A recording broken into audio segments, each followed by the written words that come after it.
Hi, is me Apostle Kevin. Unajua mpendwa, katika maisha ya wanadamu, msingi wa maisha ya mwanadamu yote yule yamefungwa kwenye mahusiano. Yaani ubora, amani, huzuni, uchungu, furaha vinavyopatikana kwenye maisha yako ni kwa sababu ya mahusiano ulionayo. Chanzo cha wewe ulivyo ni sababu ya watu wanaokuzunguka, ndio wana matokeo ya kutengeneza aina maisha ulionayo. Sasa kama msingi wa uhai au umuhimu wa uhai ni kwa sababu ya uwepo wa watu wengine, au swala la mtu kujiona na thamani ni kwa sababu ya uwepo wa watu wengine, basi kuna jambo la kulipa kipaumbele sana katika maisha ya mwanadamu, hususani katika kujenga mahusiano bora. Mahusiano bora yanajengwa na vitu vingi sana. Mahusiano yanayoleta amani yanajengwa na vitu vingi sana. Mahusiano yanayoleta mafanikio katika jamii yanajengwa na vitu vingi sana. Miongoni mwa vitu ambavyo mwanadamu anabidi avipe kipaumbele sana katika nyakati hizi za mwisho ni jambo la msamaha.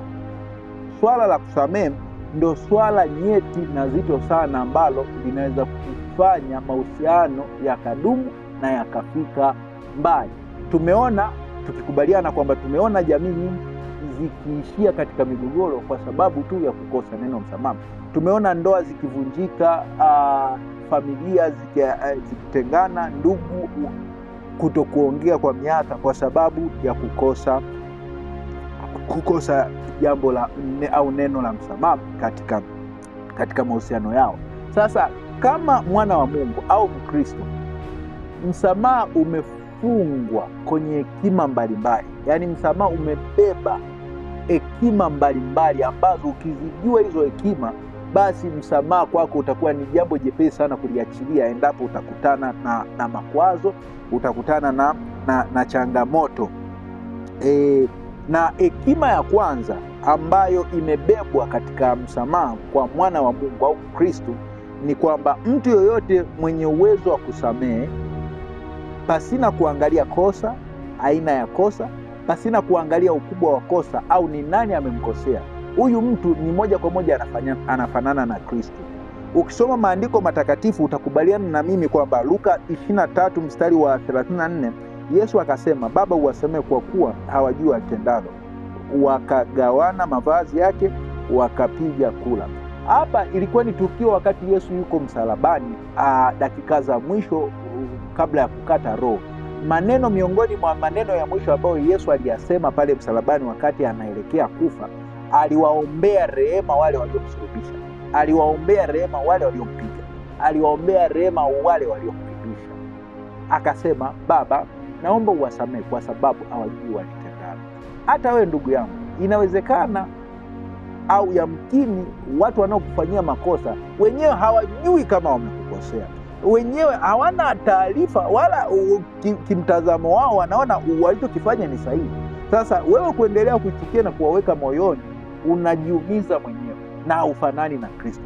Lengo namba moja kwa Mkristo ni kufanana na Kristo. Lengo la wewe kuja kwa Yesu ni kufanana na Yesu, na Yesu ni Mungu wa rehema, ni Mungu wa msamaha, ni Mungu ambaye swala la msamaha anakusamehe hata kabla haujatenda. Yesu alikusamehe dhambi zako mpendwa, hata kabla hujatendwa. Yaani kabla hujazaliwa alikujua. Yaani alijua kabisa kwamba huyu yuko tumboni, kuna siku fulani atanikosea, lakini mimi nimemsamehe.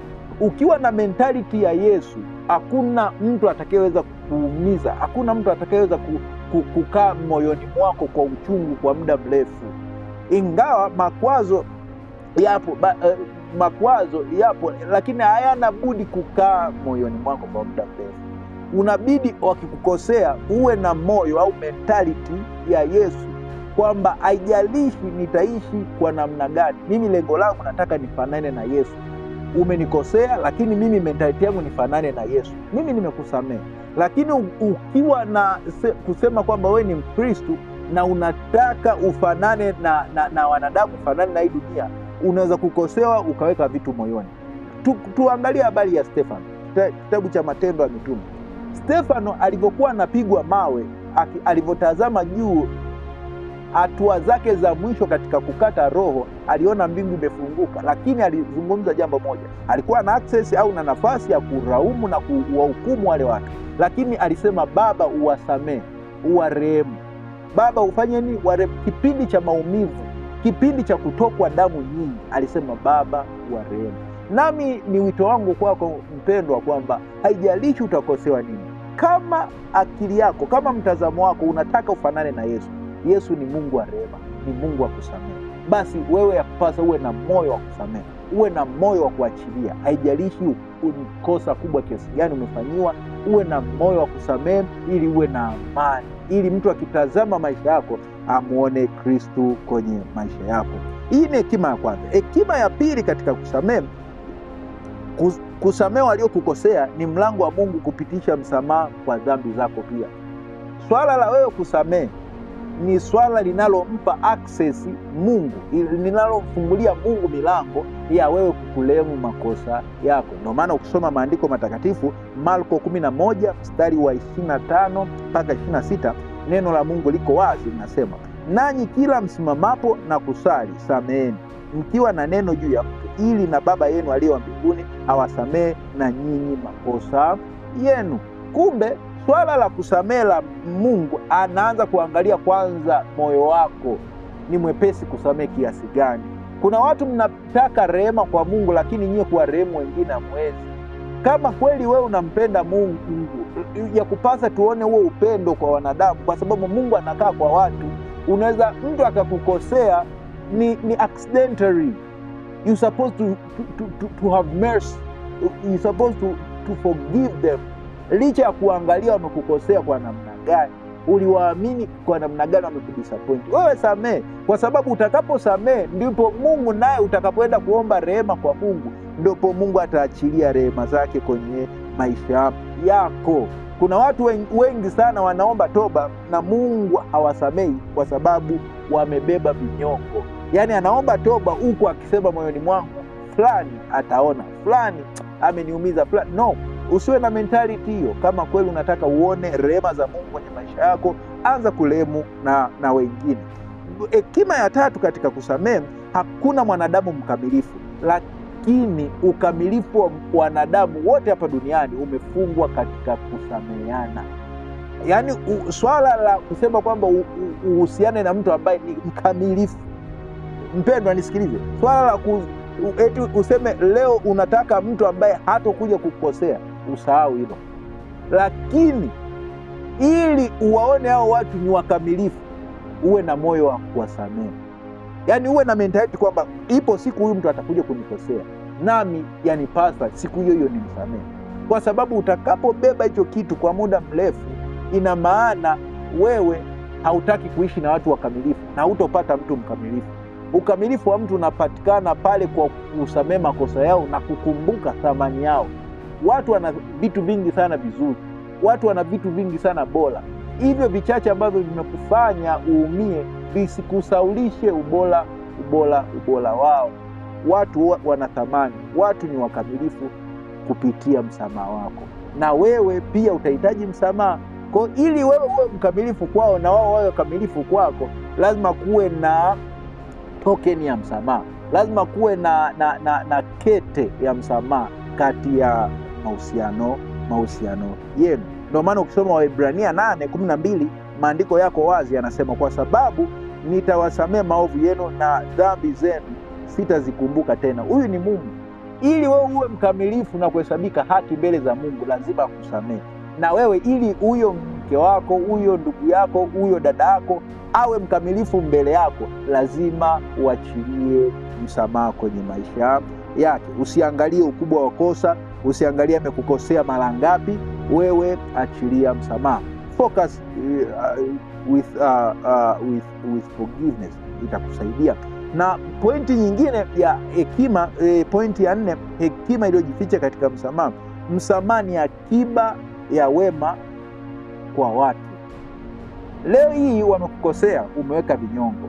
Leo hii sawa, umeweka vinyongo, lakini kumbuka kuna kesho naye utawakosea wengine. Wakikuwekea kinyongo, tutatengeneza jamii iliyojawa na watu wabaya, watu wenye visasi, watu wauaji, watu wenye roho mbaya, kwa sababu kumekosekana na msamaha. Lakini utakaposamehe wewe, umeacha akiba kwa mioyo yao. Ipo siku nao unaweza kukosea kupitia kile ulichokifanya.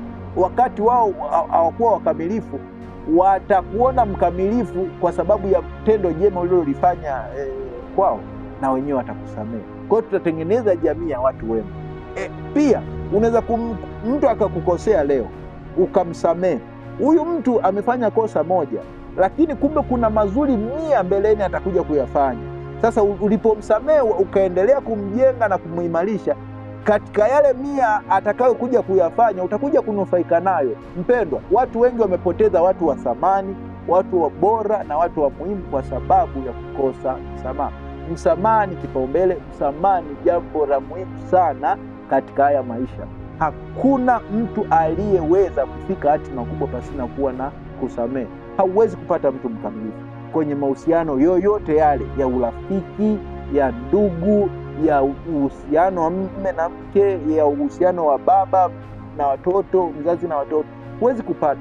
Kuna ups and down. Kila mwanadamu amezaliwa na mentality yake, amezaliwa, amelelewa na makuzi tofauti na wewe. Kwa lazima tu kutatokea correction kati yenu. Sasa swala la kugundua kwamba wewe una hekima ni kiwango cha kutolerate, kuvumilia, na kiwango cha kuvumilia kinazaliwa na mtu kuwa na moyo wa kusamehe. Tuwe na moyo wa kusamehe ili tujenge jamii zilizo bora na zenye thamani ya kesho yetu. Yesu alikuwa anasamehe. Yesu anasamehe mpaka sasa. Ndio maana anasema, niiteni nami nitawaitikia, nitaonyesha mambo makubwa na magumu sio yajua. Yeye ni Mungu wa rehema. Licha ya magumu ambayo wewe umeyabeba ndani ya moyo wako, licha ya dhambi ambazo umezibeba, Yesu anakuita leo. Anataka akutue hiyo mizigo ya dhambi, anataka akutue hiyo mizigo ya magonjwa, anataka akutue hiyo mizigo ya taabu. Licha ya kumdharau, licha ya kukaa mbali naye, licha ya kumsaliti Yesu, lakini Yesu bado anakurehemu. Sasa kama Mungu ana mentality hii kwako, ya kupasa nawe una mentality hii kwa watu wengine. Mtu yoyote ambaye anampenda mtu wa karibu anajipenda yeye, kwa sababu mafanikio sio kwa mtu mmoja. Swala la mafanikio linahusu watu wanaokuzunguka. Ukiwa na gari wewe, wenzako wanatembea kwa miguu, au watu wanaokuzunguka wanatembea kwa miguu, wewe bado ni maskini. Lakini ukizalisha mentality ile kufanya uwe na gari kwa watu wengine, na wao wakawa na magari kama wewe, wewe umefanikiwa. Ndivyo ambavyo inabidi uachilie swala la msamaha. Kama Mungu amekusamehe dhambi zako na akakuahidi uzima wa milele, na utaenda kwenye uzima wa milele, basi yakupasa nawe uwasamehe. Mungu akubariki. Mungu anakupenda na Mungu anakujali. Achilia moyo wa msamaha. Kuna watu mnashindwa kufunguliwa vifungo, kuna watu mnashindwa kusamehewa dhambi zenu, kuna watu mnashindwa kupata mahusiano sahihi na bora kwa sababu mioyo yenu haijawa tayari kusamehe. Samehe. Achilia dadangu, achilia kakangu, achilia mamangu, achilia babangu. Mungu akubariki, Mungu akulinde. Mimi ni Apostle Kevin, mpaka wakati mwingine. Chao.